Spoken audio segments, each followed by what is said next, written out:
Mantan anggota DPR RI Angelina Sondah mengaku DPR di era dirinya sangat kotor. Hal ini diungkapkan Angelina Sondah saat wawancara dengan Rossi seperti dikutip dari Kompas.tv, Minggu, tanggal 3 April tahun 2022. Menurut dia, DPR di masa ia menjadi merupakan tempat yang sangat kotor, sehingga begitu mudah melakukan korupsi.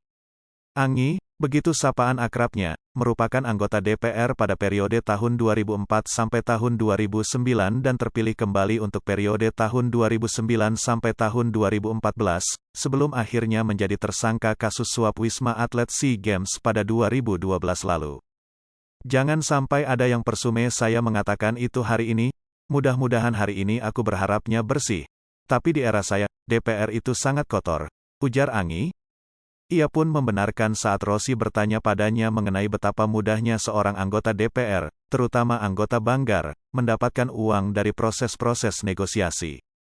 Angi mengungkapkan, semua orang yang terkena korupsi, pasti berhubung dengan anggota Banggar DPR.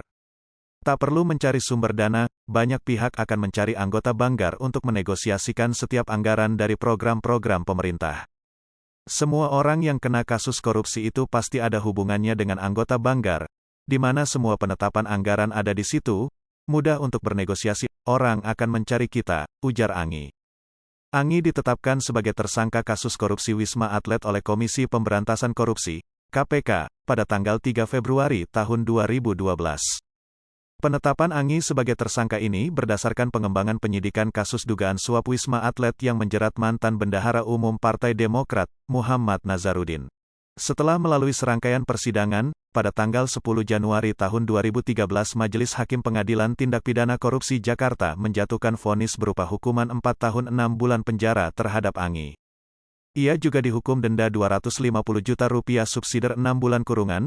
Majelis Hakim menilai, Angi terbukti melakukan tindak pidana korupsi dengan menerima pemberian uang senilai Rp2,5 miliar dan $1.200.000 Amerika dari grup Permai. Vonis ini jauh lebih ringan dibanding tuntutan jaksa KPK yang meminta agar Angi dihukum 12 tahun penjara ditambah denda Rp500 juta subsidi 6 bulan kurungan.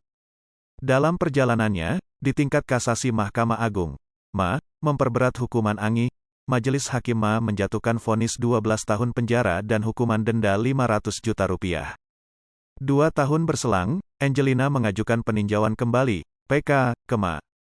Akhir 2015, mengabulkan permohonan PK tersebut sehingga vonis Angi dikurangi menjadi pidana penjara 10 tahun ditambah denda Rp500 juta subsidi 6 bulan kurungan. Hai pemirsa Sri Popo TV, jangan lupa komen, like, dan subscribe, serta tonton terus berita-berita terupdate lainnya ya.